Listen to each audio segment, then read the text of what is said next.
All right, talking about diversity today.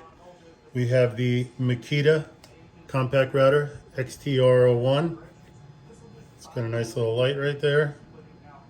There you go. Got the Milwaukee compact router, little on-off switch.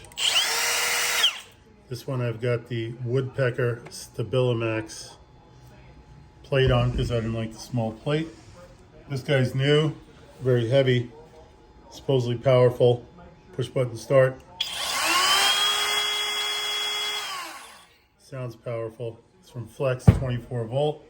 And my favorite and everyone else's favorite, they all have variable speeds by the way, is the Dewalt router. Not as loud. Maybe turn the speed up.